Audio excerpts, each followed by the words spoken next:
Okay, I'm going to show you how to connect integrations.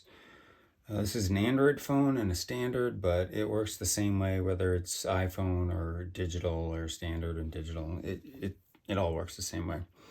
Okay, so the first thing we have to do is connect to Wi-Fi. So you can see I'm not connected here with this device. I'm going to go, it's found my local network based on what my phone does, or what my phone is connected to.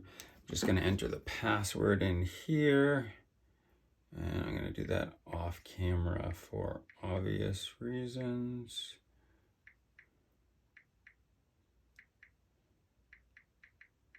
Sorry, it's a long password. So now what it's done is it's talked to my network and connected and said, okay, I am connected. You can see it says Wi-Fi connected. So now the BusyBox knows how to talk to the Google servers for your calendar activities. So that way your phone doesn't have to be in the same room for the integrations to actually work. The next part is to actually set up integrations. So the first thing we're going to ask you to do is to set up an account, and we're going to do that by signing in with Google. So I'm going to use this account here, which is my R&D account.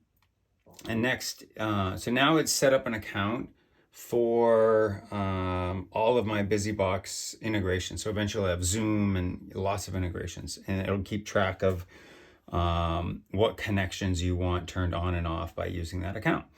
The next thing we're going to do is connect to the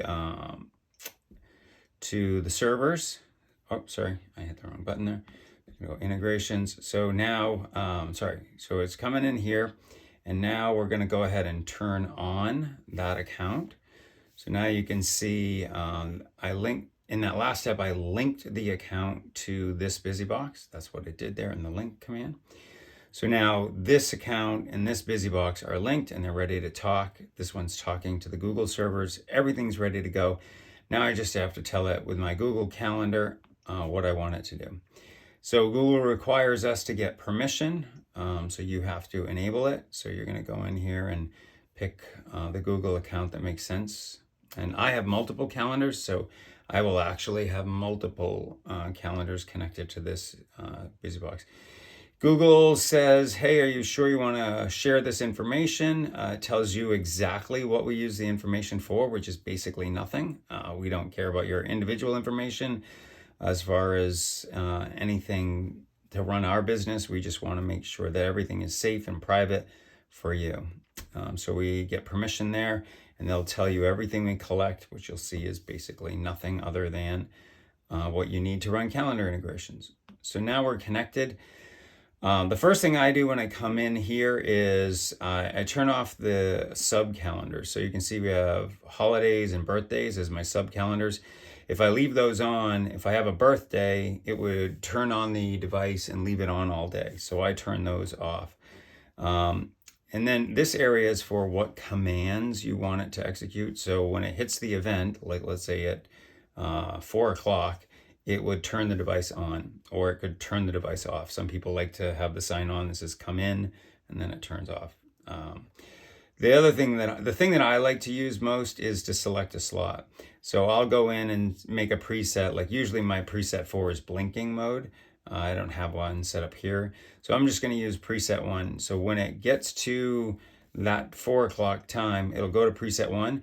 And then once the event is over, if it's a half-hour event, it'll be at 4:30. If it's an hour event, it'll be 5. It'll go back to the state it was in before. And we're done. Let's go back out. So if you want to turn off integrations for any reason, you can just toggle it by hitting this switch here. You can do the same with the individual calendars. You can say, let's say you have 4 calendars in there. You can say, I want to turn this calendar off for the day.